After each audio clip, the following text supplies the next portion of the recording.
கண்ணியத்திற்கும் மிகுந்த மரியாதைக்கும் உரித்தான அல்லாஹுவின் நல்லடியார்களே, நபிகள் நாயகம் ஸல்லல்லாஹு அலைஹி வஸல்லம் அவர்கள் லுஹருக்கு முன் சுன்னத் 4 ரக்காயத்துக்களை தொழக்கூடிய அந்த தொழுகையினுடைய சிறப்பு குறித்து இந்த ஹதீஸிலே நமக்கு சொல்லித் தருகின்றார்கள். ஹதீஸினுடைய அறிவிப்பாளர் அப்துல்லாஹ் இப்னு சாயிப் ரலியல்லாஹு தஆலா அன்ஹு அவர்கள் இந்த ஹதீஸ் திருமதி ஷரீஃபிலே 478வது செய்தியாக ஹதீதாக பதிவாகி இருக்கிறது.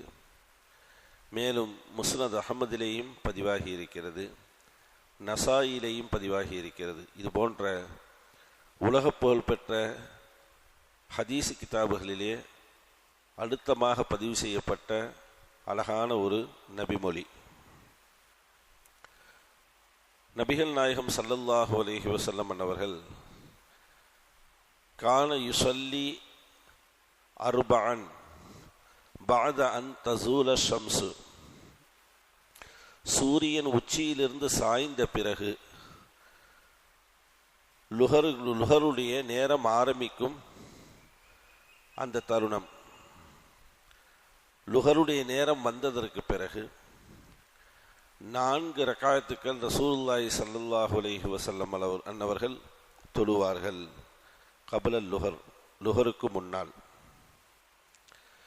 இந்த 4 ரக்காயத்துக்களை தொழுதுவிட்டு அந்த நேரத்தினுடைய சிறப்பை குறித்து இந்த ஹதீஸிலே சொல்லுவார்கள். இன்னஹா சாஅத்துன் துஃப்தஹு ஃபீஹா அபுவாபு ஸமாஇ, அந்த நேரத்தில் வானத்தின் கதவுகள் திறக்கப்படுகின்றன. அந்த நேரத்தில் ஸல்லல்லாஹு அலைஹி வஸல்லம் சொல்றாங்க, ஃபஉஹிப்பு அன் யஸ்அத லீ ஃபீஹா அமலுன் ஸாலிஹ், அந்நேரத்தை நான் பிரியப்படுகின்றேன். எப்படி தெரியுமா? என்னிடமிருந்து நல் அமல்களை, சாலிஹான அமல்களை என்பதாக ரசூலுல்லாஹி ஸல்லல்லாஹு அலைஹி வஸல்லம் அவர்கள் சொல்லி தந்தார்கள். கண்ணியமான பெருமக்களே, அல்லாஹு ஜல்லஷானஹு தஆலா நமக்கு தொழுகையை ஃபர்லாக ஆக்கி தந்திருக்கின்றான். அந்த ஃபர்லான தொழுகைகளை உயிரே போனாலும் நம்ம விடக்கூடாது. இது நம்மளுடைய கொள்கை. நம்மளுடைய உயிரே போனாலும் தொழுகையை விடக்கூடாது. அந்த ஃபர்லான தொழுகைகளை வளமையாக தொழக்கூடியவர்களாக நாம் இருக்க வேண்டும், அதை அமைத்து கொள்ள வேண்டும். தொழுகையை தொழுகுங்கன்னு நம்ம சொல்கிறோம். அது ஒரு காதில் வாங்கி ஒரு காதில் விட்டு செல்லக்கூடிய சமூகமாக நம் சமூகம் இருக்கிறது. நீங்கள் தொழுது பாருங்க, வாழ்க்கை ஃபுல்லாக மன நிம்மதியாக இருக்கலாம். வாழ்க்கை ஃபுல்லாக மன நிம்மதியோடு மன சந்தோஷத்தோடு இருக்கலாம். நீங்கள் பணக்காரரோ ஏழையோ அல்லது எப்படிப்பட்ட சூழலாக இருந்தாலும் சரி, தொழுகை உங்களை நல்ல நிலைமையிலே வைத்திருக்கும். எல்லா நிலைமைகளிலேயும் அல்லாஹ் உங்களை எப்பொழுதுமே கேவலப்படுத்த மாட்டான். பலவிதமான சிறப்புகள் அந்த தொழுகைக்குள்ளே இருக்கிறது. கேவலப்படுத்த மாட்டான், மன நிம்மதியோடு இருக்கலாம். எல்லா வகையான வளங்களையும் நலங்களையும் அல்லாஹ் கொடுத்து கொண்டே இருப்பான். பரக்கத்தான வாழ்வாக இருக்கும், குடும்பத்திலே மகிழ்ச்சி இருக்கும். இது போன்ற எண்ணற்ற பல சிறப்புகளை உள்ளடக்கியதுதான் அல்லாஹுக்கு சிரம்பணிதல் தொழுதல். அந்த ஃபர்தை நாம் கண்டிப்பாக தொழுதாக வேண்டும். அதிலே ஓரளவு நமக்கு மாற்று கருத்தல்ல. அந்த ஃபர்லை தாண்டி நபிகள் நாயகம் ஸல்லல்லாஹு அலைஹி வஸல்லம் அவர்கள் நம்முடைய சாப்பாட்டிற்கு துணையாக உட்கொள்ளக்கூடிய பொரியல் வகைகள், கூட்டு வகைகள் எப்படி நாம் எடுத்துக்கொள்வோமோ, வெறும் சோறையும் குழம்பையும் மட்டும் ஊற்று நான் சாப்பிட்றேன்னு சொல்ல மாட்டோம். அந்த சோத்துக்கு கறி இருக்கணும், மீன் இருக்கணும், கீரை இருக்கணும். இது மாதிரி துணை ஐட்டங்கள், பொரியல் ஐட்டங்கள் எப்படி இருக்குமோ அதுபோன்று தான் ஃபர்லான தொழுகைகளுக்கு பொரியல் வகைகளாக, கூட்டு வகைகளாக, மீன் கறிகளாக இருப்பதுதான் முன்பின் சுன்னத்துக்கள் என்பதை நாம் விளங்கிக் கொள்ள வேண்டும்.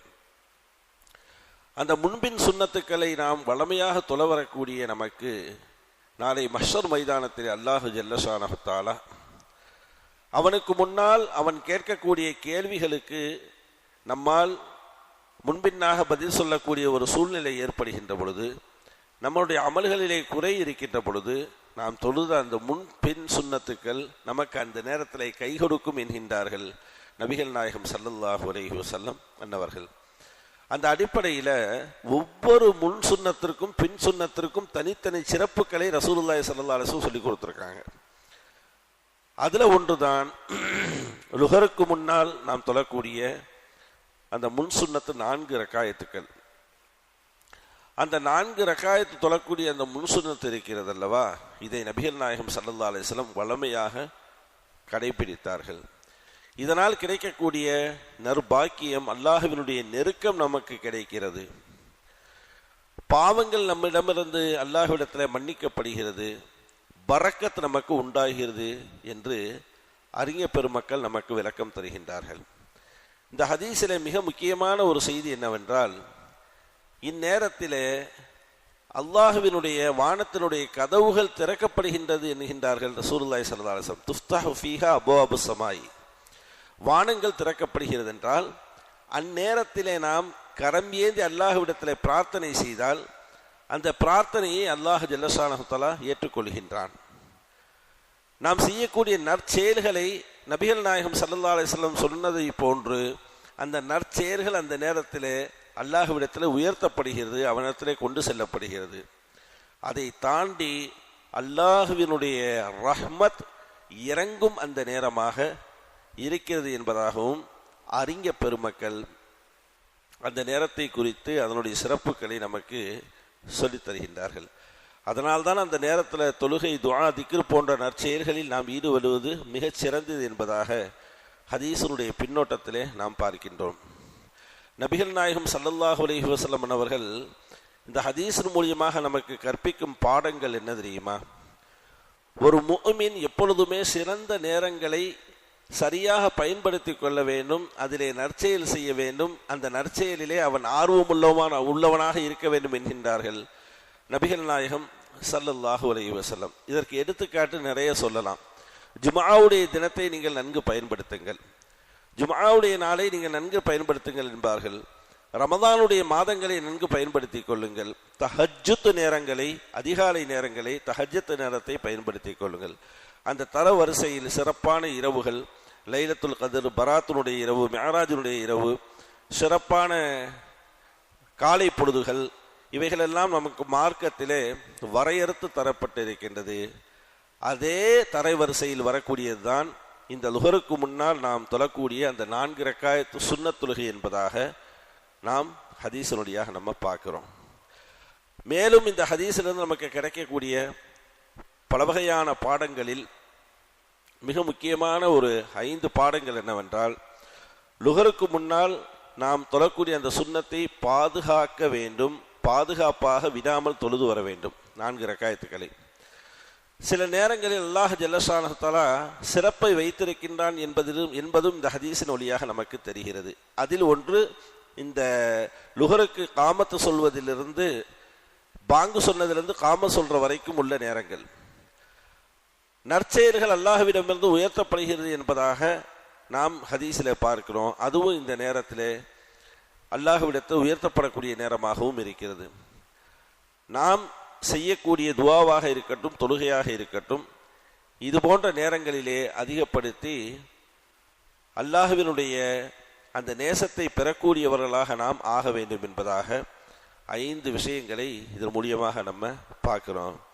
கண்ணியமான பெருமக்களே, நபிகள் நாயகம் ஸல்லல்லாஹு அலைஹி வஸல்லம் வேறொரு ஹதீஸில் நமக்கு சொல்லுவாங்க, எவர் ஒருவர் லுஹருக்கு முன் 4 ரக்காயத்துக்களையும் லுஹருக்கு பின்பு 4 ரக்காயத்துக்களையும், அதாவது லுஹருக்கு முன்னாடி 4 ரக்காயத்தை ஒரே கோர்வையில் ஒரே சலாமில் தொழுது முடிச்சிடணும், லுஹருக்கு பின்னால் தொழக்கூடிய அந்த தொழுகையை 2 நாம் என்ன செய்ய வேண்டும்? தொழுக வேண்டும். அதை யார் பாதுகாப்பாக சரியாக தொழுது வருவாரோ அல்லாஹ் ஜல்லஷானஹு தஆலா அவரை நரக நெருப்பிலிருந்து பாதுகாத்து நரகத்தை அவருக்கு ஹராமாக்கி விடுவதை தருகிறது. கண்ணியமான பெருமக்களே, இந்த ஹதீஸ் நமக்கு சொல்ல வரக்கூடிய செய்தி அதுதான். ஃபர்து தொழுகைகளை எவ்வாறு நாம் பேணி பாதுகாக்கின்றோமோ அதுபோன்று தொழுகையினுடைய முன்பின் சுன்னத்துக்களையும் நாம் பேணி பாதுகாத்து கொள்ள வேண்டும். அதனுடைய பலாபலன் நாளை மஷர் மைதானத்திலே அது நமக்கு கை கொடுத்து கரம் கொடுத்து நம்மை தூக்கிவிடும் என்ற அழுத்தமான ஒரு செய்தியை நமக்கு சொல்லுவதோடு, அந்த நேரங்கள் அல்லாஹ்விடத்திலே பிரியமான நேரமாகவும் அமல்கள் உயர்த்தப்படக்கூடிய நேரமாகவும் துஆக்கள் ஏற்றுக்கொள்ளக்கூடிய நேரமாகவும் இருக்கிறது. நன்கு பயன்படுத்தி கொள்ளுங்கள் என்ற ஒரு விஷயத்தை சொல்லித் தருகிறது. எல்லாம் வல்ல ரப்புல் ஆலமீன் நபிகள் நாயகம் ஸல்லல்லாஹு அலைஹி வஸல்லம் அவர்கள் எந்தெந்த நேரங்களெல்லாம் நீங்கள் பயன்படுத்த வேண்டும், தொழுகைகளை எப்படி பேணி பாதுகாத்து கொள்ள வேண்டும் என்று சொன்னார்களோ அதன் பிரகாரம் செயல்படக்கூடிய